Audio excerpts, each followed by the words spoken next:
Sorry.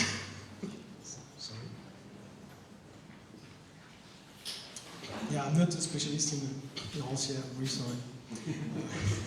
But what I will be talking about might have some connection to what was presented today so far. First, I want to say thank you to Andreas to bring this conference together. It's really it's quite challenging to try to bring so many different facets regarding this topic of internet and art practices. And it's something that is not done enough because it's not something that can be easily generalized or something that can be approached in a kind of all-encompassing way, because it concerns a lot of different communities, subcultures and practices, and even cultural organizations and institutions that simply do not speak with each other or do not even know they exist. So in that sense, this presentation that I'm going to do now is just one tiny small cultural sample, a very tiny facet of this thing that is this relationship between the internet and art. So I'm going to, just one sec.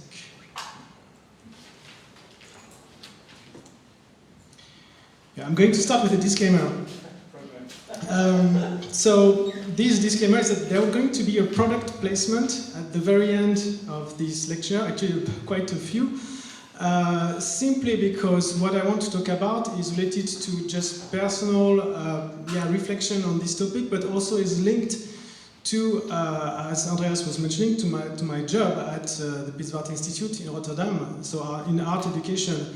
So on one hand, it is a little bit of sharing some personal knowledge and also some things I've been involved with.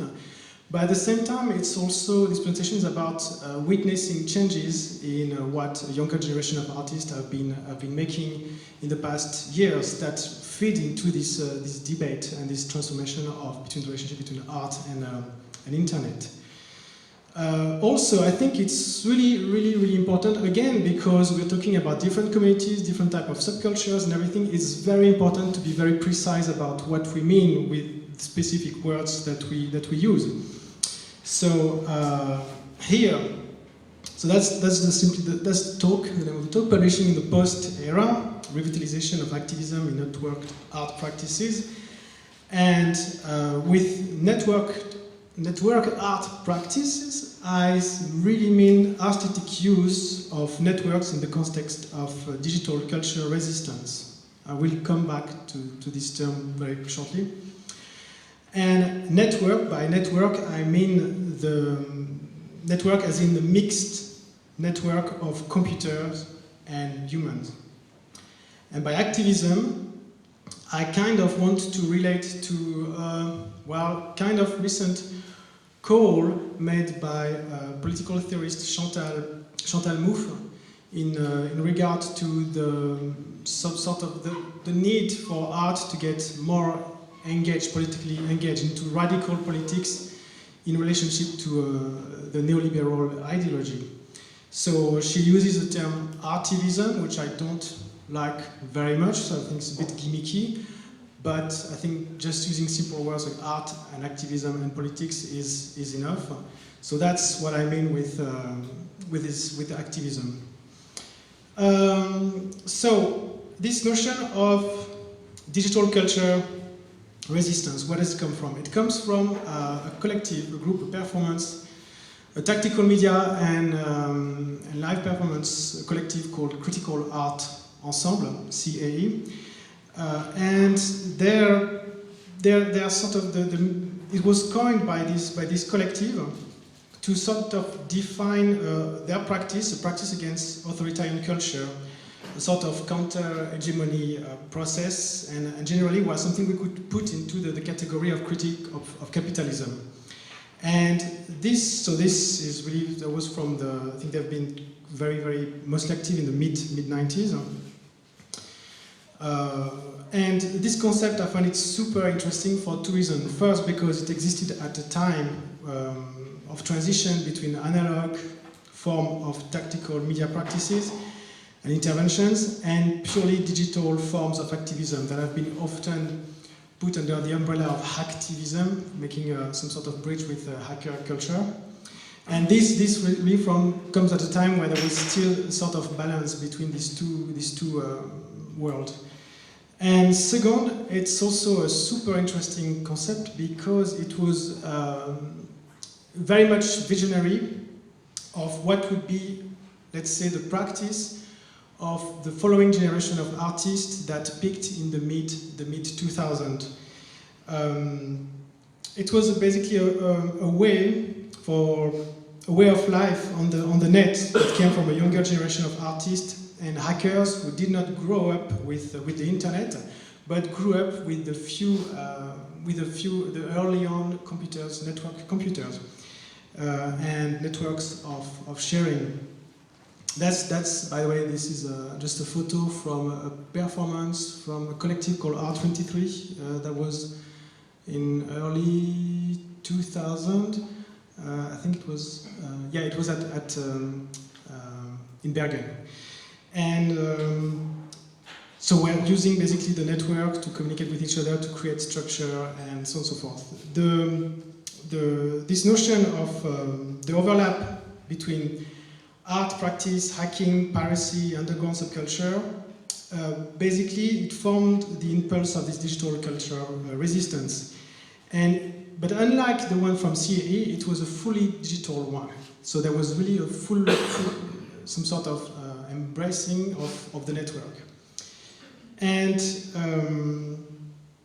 in a kind of interesting way, the CAE's intervention and performance got transformed eventually into a digital way of life. So you were talking before about lifestyle, and I think that this is really an exemplary way of a bottom-up design of lifestyle by this artist. And this notion of the theater of everyday life and the theater of information that was developed by CAE got really embraced by this group as a model to live inside the network society. So there was a little bit of almost like a reboot of Alan Capro, or this kind of reflection on life, and in essence it was very much a sort of a capitalist critique, just like for CAE, but I was therefore combining two aspects: the artistic critique and also the social critique. And concretely speaking, it manifested itself in the making of networks within networks of media and software art events and media art and software art projects that were very often happening under the radar of more official media art scene that was essentially busy with a more prosaic use of technology in the art. And here it was very much different, because the notion of let's say artist-run server, artist-run infrastructure was central in these practices. And to give a small example,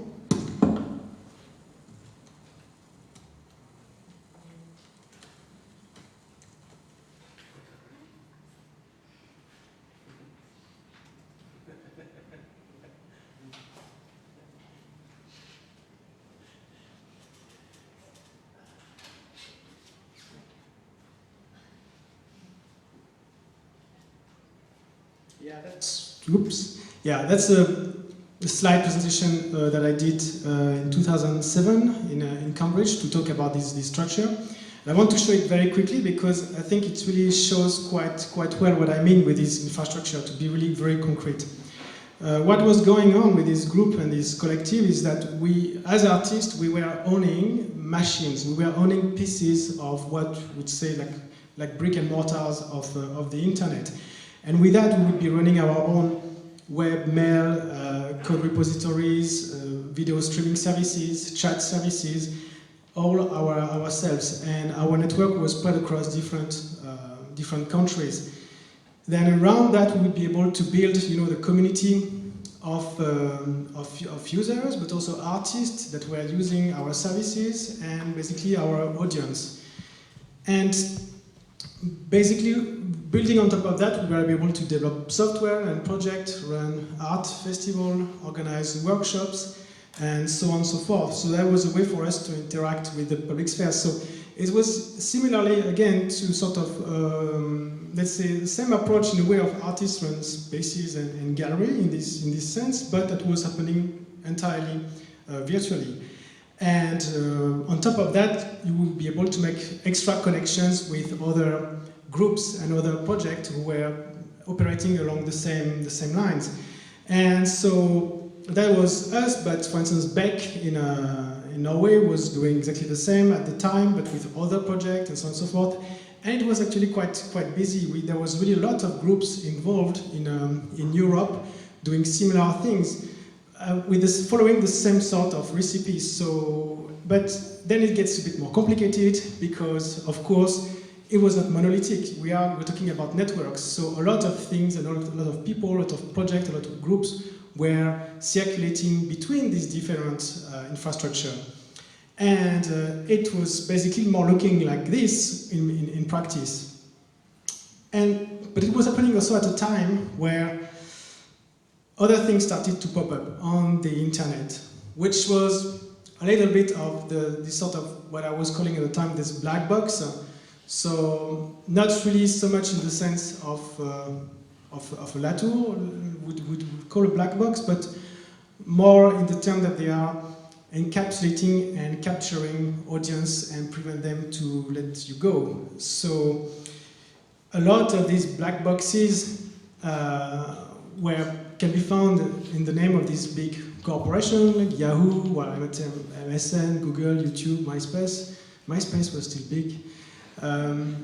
And so the proposal that the artistic group I was part of, and a lot, again, we're talking maybe about 100 of people at the time, were pretty much opposing two different lifestyles. So on one hand, either to embrace a sort of cultural diversity of the network, or instead try to, well, capitulate and just join this sort of monoculture architecture that were given to people using network services. So everything has been taken apart. There are wires everywhere, there are things not working or working differently. This is a work called Open Circuit, it's a sound installation. You could carry some small speakers around and making connection, you would hear some sound, and suddenly the sound is different. And I see all these artists who are invited, who have been working a whole week to set up everything, on the floor, on the walls, trying things around, and they just had found like normal, as part of the practice, to start to connect their work together. So suddenly one work, so it's a kind of big like some sort of tangly machine that was put in place just to try to create something together, to live into this sort of playful sandbox that is the network, that is art. And then, well, sure, why not? Why would not you just leave these things fixed? They are not fixed, they are just a snapshot of a lifestyle. And so we're talking about things that are dynamics, about fluidity, about life in general. So why would you capture this? It doesn't make sense. So instead, they were just taking everything apart, and they're starting to reconstruct a sort of mega installation with almost all the works that were involved in the exhibition. And of course that's great for the audience and the public. It was a bit more difficult to explain because people were coming in and were not wondering, okay, I'm reading description on the wall, is it this? Well, no, actually it's a performance. Ah, okay. So, now it makes sense. So, but it's just to give you a glimpse of what this kind of the impact on the practice that had. And similarly, the kind of other exhibition you might be able to see in this context were purely software-driven and source code-driven exhibition, which again, when you start to try to extract from these network practices a software, a process, and you want to show it in a kind of more like white cube context, it doesn't work anymore. It's really, it's like you killed it. And that was one of the exhibitions also from the same collective. which was a very good exhibition, but then the threshold to actually engage with his work is incredibly high, because not only you need to be able to relate to some aspect of art history, but you also need to be able to read source code, and source code of different programming languages. You need to understand network protocols to really appreciate how these works are operating. So it was a bit of a kind of, let's say it's a small niche, but it was a good niche. It's all gone.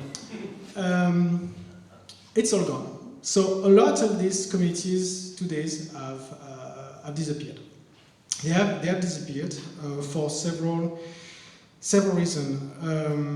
First, life happened. I mean, that sounds a bit cliche, but it's the truth. I mean, we're talking about people who were in their early 20s up to late 30s, and then at some point, people have children, people have to basically try to live on more than just a few hundred euros a month. So it's very highly unsustainable. There was absolutely no financial construction available at the time for this type of work. The main incomes were coming from basically research residencies or commissions from institutions that got it, that understood, that saw the value in this type of the cultural diversity online. But when the budget, the big culture cut came a couple of years ago, that was basically the last cut on these communities. And a lot of these groups and practices have disappeared because of that, because they are simply impossible to sustain. And their lifestyle is also very hard to sustain in our world. Then another aspect of why it disappeared is that, actually it's the most important one, is simply the exhaustion of this form of capitalist critique. And to understand why I'm talking about exhaustion and what kind of exhaustion of capitalist critique I'm referring to, I want to quickly mention the work of Luc Boltanski and Eve Chapalot, who have been trying to work, well, amongst other things, on trying to analyzing what is the modus operandi of capitalist critique in art. And their theory goes like this. It's basically explaining that the sort of capitalist critique is triggered by sort of indignation.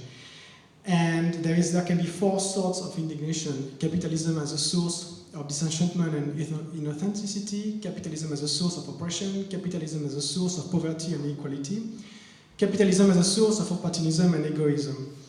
And what they do is that in their analysis, they kind of group these four sources of indignation as two being the critique artistic and the last two being critique social. And what they mention is that basically you cannot do all at once. You have to pick one, and you can be good at it, and you can make whatever you're making simply work. But to try to be on this forefront is nearly impossible. And when you have a lifestyle, which is a sort of a global capitalist critique that tries to be on this whole front, then you end up completely exhausted, because you cannot be on this forefront coherently and practically on a kind of long duration. So that's why I'm talking about this sort of exhaustion and why it disappeared. And so what we have now, at the opposite, is that to refer to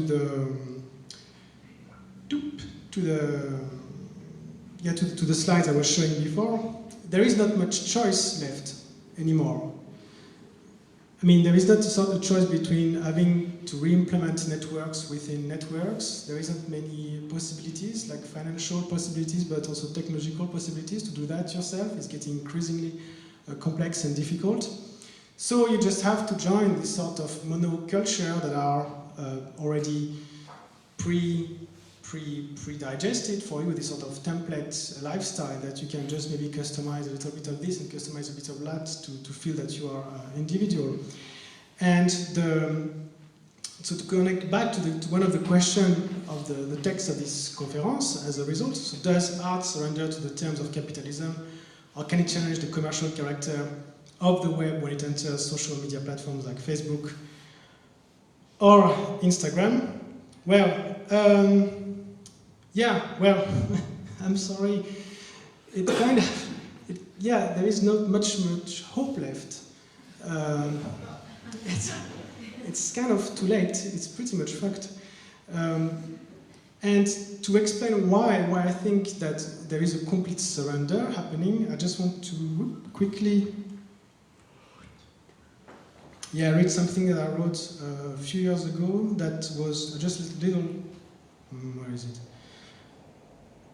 To try to explain why I think that there is no more hope. In order to survive in this environment, art must find extreme strategies that will maintain its visibility when piped in between another tragic event, a couple of clicks, a media glitch from a celebrity. For a start, it is perfectly possible for artists to follow the marketing wet dreams of appropriating and cracking the recipe of viral creations.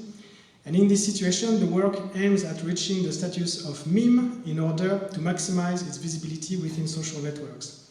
The work and its documentation are produced to be easily copied, consumed, and inserted on various social media platforms, and the content is often a mix of cultural appropriation from diverse online niches, borrowing anything that can be found anywhere from image boards to pirate communities.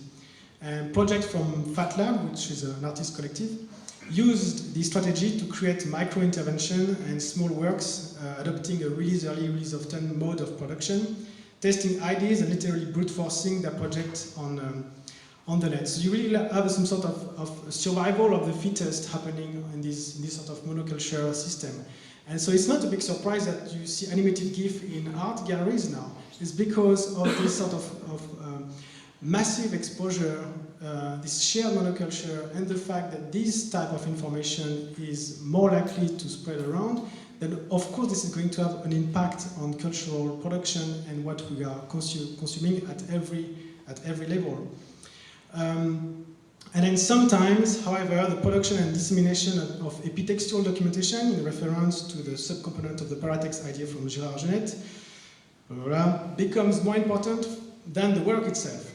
And this is what happened indirectly with the project Web 2.0 Suicide Machine. So while the project was was only experienced by a very few, the idea behind it transcends its implementation. And in the end, the suicide machine only exists within an imaginary that is sustained by online videos, news items, articles, and academic fantasy. And it becomes information. Well, actually, I should rephrase this. It's not really that it becomes information, but it's suddenly that the documentation of the work becomes the work to the point where the work itself does not matter anymore. And you need to actually understand this strategy if you want to actually make something that tries to shortcut this process. An example of this sort of shortcutting is it can be what I say, like, can be built directly as a function of the work itself. So a good example of this is the manipulation that can be found in the program Launch and Death of the site Lovely Faces as part of the project Face to Facebook, which is something that was also done by Alessandro.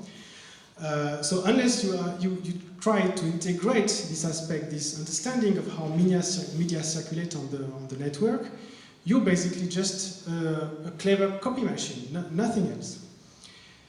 So that said, one sometimes should be careful for what one wishes for, because there is indeed an obvious risk for such works to end up in uncomfortable metabiosis with the hosts they base their critique upon, or worse, become yet another ephemeral content following another one in the tunnel of our short attention span. Eventually, such works can become involuntary agent of an exploitative apparatus for which they operate as entertainment, interlude, and sweet coating that help everyone swallow the bitter pill of control and surveillance on the surface web. So So it's not, it's a bit gloomy, but it's the reality that we are kind of facing. There is not any kind of way out of this. So there is, however, some good news, or not some good news, but news at least.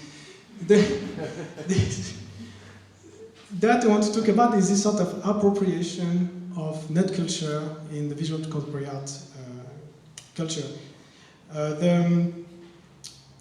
This is interesting for two aspects. This kind of both rehash these ideas and also help understand this from a completely different perspective. The first one, but of course we need to debunk a few myths that have been circulating. That's a lot of discussion about post-internet art, or let's say post things, has claimed that the internet is moving offline, and that's complete nonsense. So the internet is not moving offline, both metaphorically and technically. That doesn't make any sense at all. But if we try to unpack this sort of claim or these discussions are about, we can find something interesting. And a better way would be to simply say that net culture is increasingly materializing itself and manifesting itself outside of computer networks, which is the case, and I think a lot of the discussion and presentation so far have kind of demonstrated that. And then another point that is also highly problematic is this notion that everyone is an artist, and which is why we should basically stop and everything. But that's not true. Not everyone is an artist. But it's true that everyone is in the same platform. And that's, again, a sort of misunderstanding that contains some truth once we start to unpack all the discussions around it and the lack of precision. So what I was saying before with this notion of survival of the fittest when you are in this sort of monocultural platform is that it's not that everyone is an artist, it's simply that artists are working along the same terms and the same network and the same structures as everyone else. So they are put in direct competition with things that we never compete without in the first place.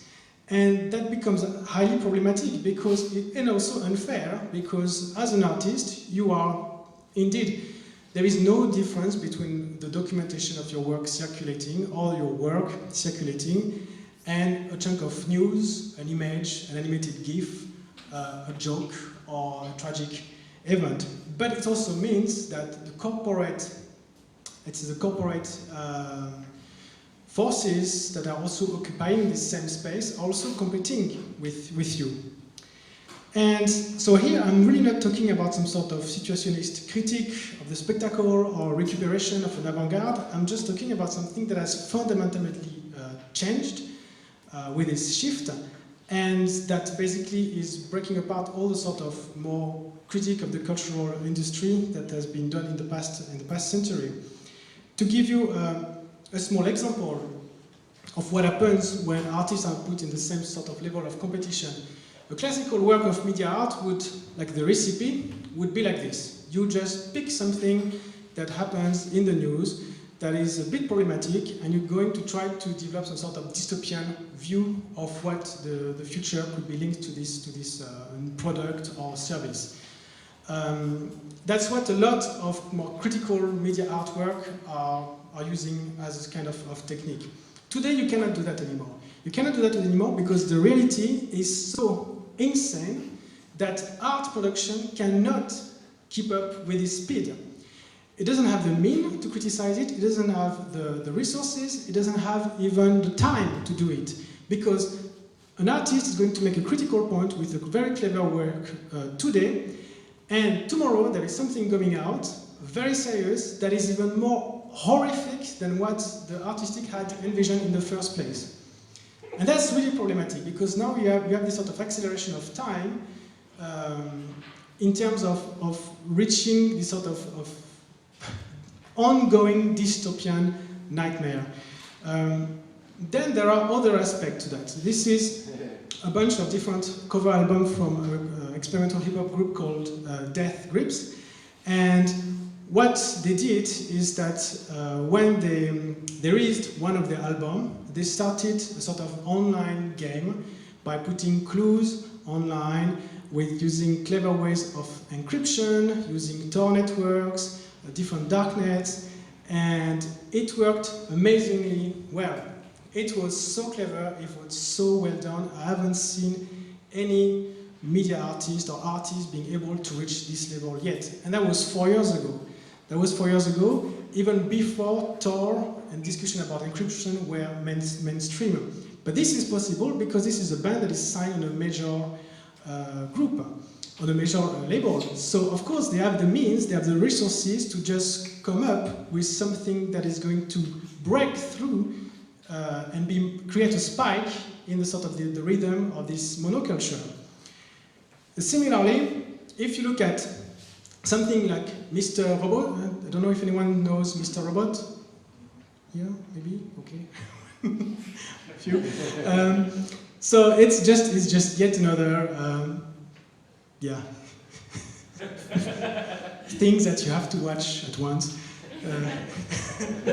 and so it's just entertainment. It's just like TV style TV series. Except there is no TV anymore, but it's a TV series. It's an interesting case because it talks about transmedia. It's the way they operate is really some sort of transmedia work.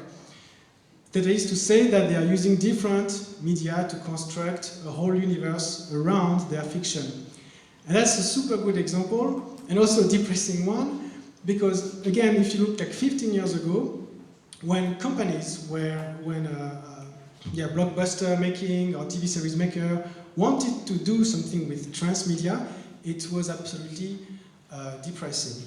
I think one of the first one was for the movie called Donnie Darko, and they had started to make different websites that were linked to the story inside the movie. So if you would go back home and go on Alta Vista or to search for the name of the companies in the movie, well, you would end up with a website.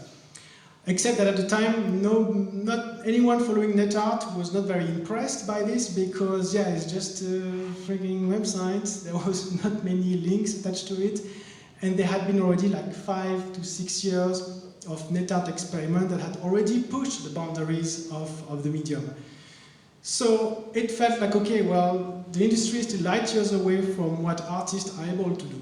That's not the case anymore, and I think that Mr. Robot illustrates that perfectly well, because now the whole series has planted a lot of elements and Easter eggs that hackers can actually look up and try to figure out for themselves, and they actually work. You have really have a whole universe built around that in a way that is extremely precise, extremely clever, and really, to be honest, super impressive. Regardless of if it's a good story or not, the whole transmedia experience that they are providing is quite impressive. And then another aspect of that is, of course, the problem of content itself, which is that today, again, because of this sort of survival of the fittest in this sort of monocultural platform, you are more likely to have I'm changing my hat, I'm putting my art educator hat now. I'm more likely to hear students talking to me about John Oliver and South Park in terms of general society critique, rather than to hear them talk about Noam Chomsky or anything else, or the Yes Man in terms of equivalence. So there is something that is very fundamentally problematic in terms of consequences of sharing all together the same platforms and having to compete with each other with means that are absolutely not the same. And of course with different intention, but we are pushed to basically align our intention with the dominant ideology. So the thing about that is, what's the consequence of that? Well, the consequence of that is what is left to say to express when you are stuck into this small corner. And I think that, yeah, it's pretty much, that's pretty much one of these aspects, these symptoms of what's going on. that of course the rise of irony as an artistic medium in the work of younger generation can be analyzed from the perspective of science and cultural identity, and this is perfectly fine. But it's also a little bit of the canary, the canary in the mine, the small bird. It's a bit of a warning signal that something is a little bit going out of hand. So now, but this is not all. Okay, now I'm going to the sort of the more positive part of the presentation. I'm finished with the dramatic stuff. There is, however, good things that was brought by this sort of discussion that we are having on all these post-new things. One of these things is that is common, that seems to be common in this discussion, in that there is an increasing need and desire to make things public. And by public, I mean not with your friends or with your followers, I mean really like a public, in public and with a public. Another aspect that a lot of the post-digital and post-media theory has brought in that is very interesting is that the distinction between old and new media is completely obsolete. There is no more competition, it's irrelevant. The two can coexist perfectly fine, and instruments can be revitalizing each other's, and so that's, I think, something that is really, really very positive and very important. And then there is a question of access and distribution of information that has been brought up quite a lot in all this discussion. So in sum, we are pretty much into the same situation as we were with painting a couple of years ago, and in particular when Lyotard was trying to try to articulate the crisis in painting when photography became more popular, and had eventually pushed people to rethink and ask themselves this question: what is painting? So today we are pushed into this position as ourselves against the wall and try to, irony aside, to try to ask ourselves the same question and to apply. So in the context of network art practices applied to a digital cultural resistance, what does it mean? How do you achieve that? And what it is its function and what it is. So, and it is, it's publishing. It's very much publishing. It's publishing as an art practice. Because if you look at publishing, in fact, it boils down to all this issue, everything that I've been talking about and discussing, and that I've been also coming back in the past presentation, always relates somehow to the notion of publishing. And of course, to an extended notion of publishing, but publishing is also going through its own crisis. It's trying to detach itself from its original print media to become something else, to actually accept that it has already become something else for the past 20 years. So that's why I think that this is an interesting moment in time, because publishing is providing the sort of same freedom as a sort of the infrastructure building potentiality that I was discussing and presenting at the beginning of the presentation. So there is something, however, specific to this sort of publishing as art practice, which is the complementary of media is one thing, the mix between analog and digital, and to mix also online and offline participation. And now this is, oops, no, sorry. Just 5 more minutes.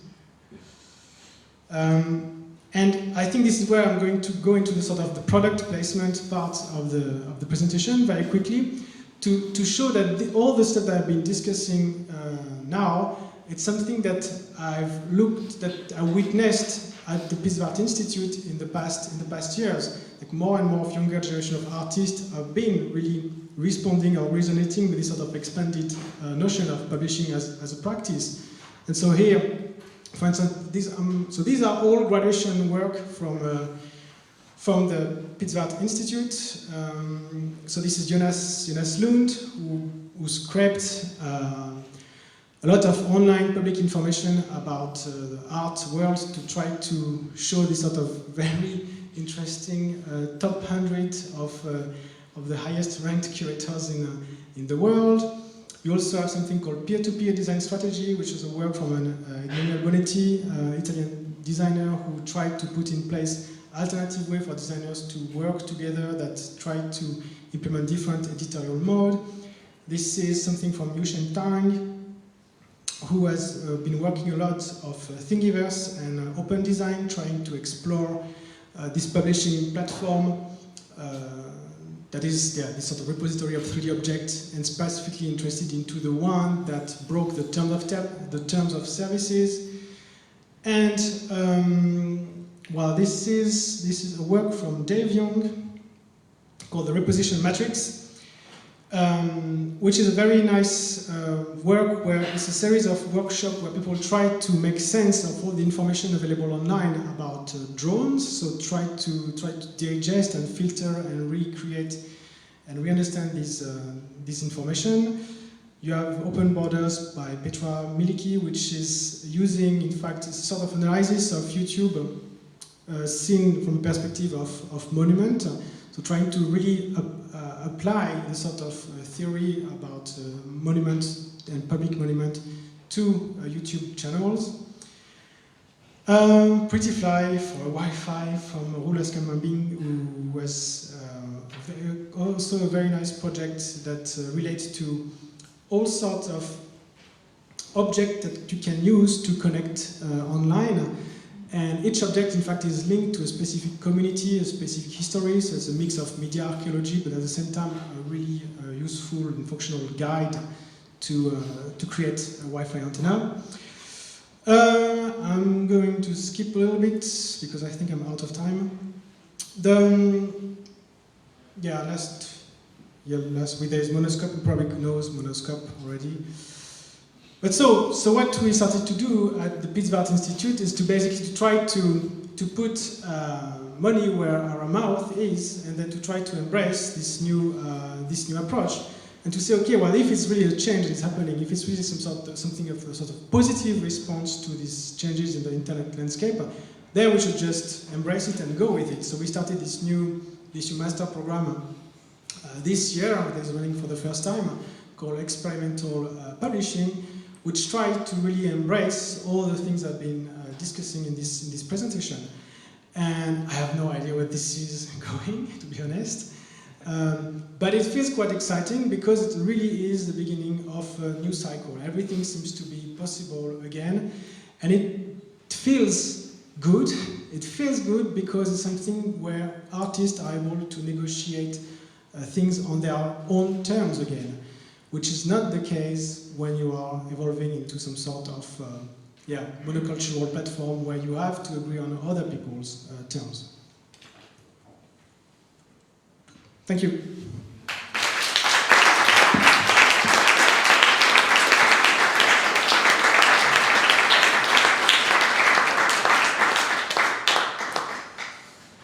That was absolutely fantastic. Thank you very much. Do we have questions for Aymeric? This one over there. Can you shout it? Yes, absolutely. Very quick question. Are we fucked or are we not fucked? Half? Are we fucked or not fucked? Half. Half? Half. No, it depends. It depends. I mean, there is, of course, this sort of empty glass, half empty, half full glass kind of thing situation we're in. For a certain type of network-related practices, yes, we're pretty much fucked. But again, it's just about all the things I've been presenting. It's not new. I mean, there's no breakthrough in the practices that I've shown. I mean, it's just that they have disappeared. They have disappeared because everyone bought into this sort of digital revolution. And it's been a great party for a couple of years, and everyone got wasted. We did crazy stuff, and now the party is over, you're alone, you have a massive hangover, and you realize the kind of fucked up situation you're in. So that means that the world hasn't changed in a way, it's just that the sort of celebration of the digital revolution has been a kind of a self-inflicted trap. So there is, of course, a way to get out of it, but it has to be like an effort, a conscious effort, and this is why I think it's very important, but this is very personal, this notion of bringing back radical politics in art practices is really important, because I think the role of artists is essential in trying to make these things visible again. Half.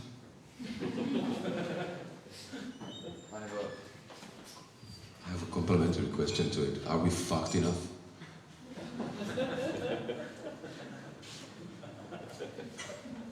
Never enough.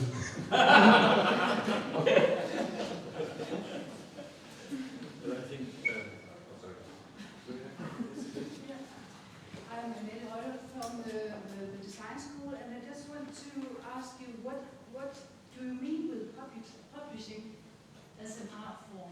I mean, hasn't there always been publishing? What is the new thing about now we publish in another way, or what is it you're trying to do with your new platform?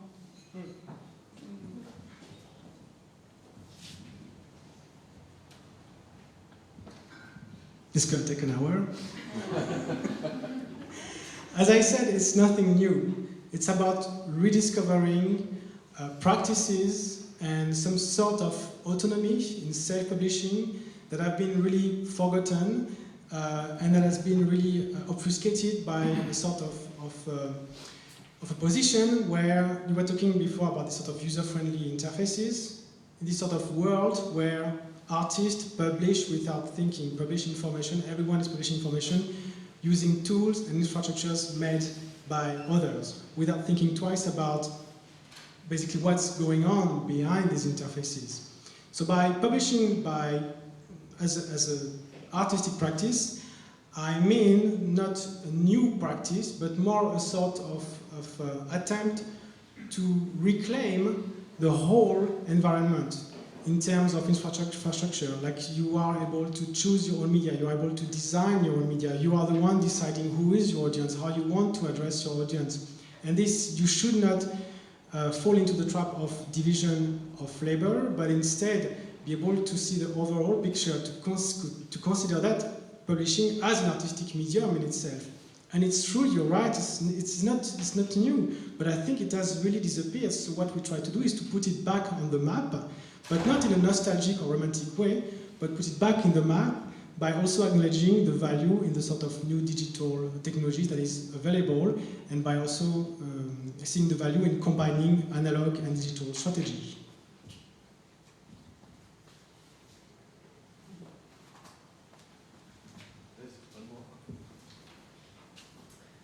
No, simply, beyond the shamelessly self-promotion thing that I'm going to talk about this in a while, but I wanted to ask a specific thing. One of the most striking characteristics of those groups you were mentioning is that they were small, manageable collectives. And it's true that they were internet-working among them, but they were small groups. So it was, I mean, they were breaking the monoculture you were talking about. So don't you think that one of the ways to contrast this pervading monoculture is to re-enable the fascination of having small groups that don't feel to belong to everything, every platform, everyone else, but they start to reflect and act and process various practices within their own group? I agree. No, I fully agree. I mean, that's one of the things we tried to do in this master, for instance, to try to have the students work together in the making of a publication, for instance, and then to take into account their work as the work of a community that needs to build the foundation of the community, the context of the community, and the rules, and experiment with these things. And also to not jump into right away whatever is available for them on the user side, but instead to rethink the tools that they're practiced for what is really needed for themselves. And then it's interesting because you realize that in many cases you don't need to use general purpose tools or interface or anything. You can construct all the things that you need very, very simply, and then it's the first step towards a sort of a beginning of autonomy. And that's, so I completely agree with your, well, that's really a question, but your comment is really, the scale is really, really important.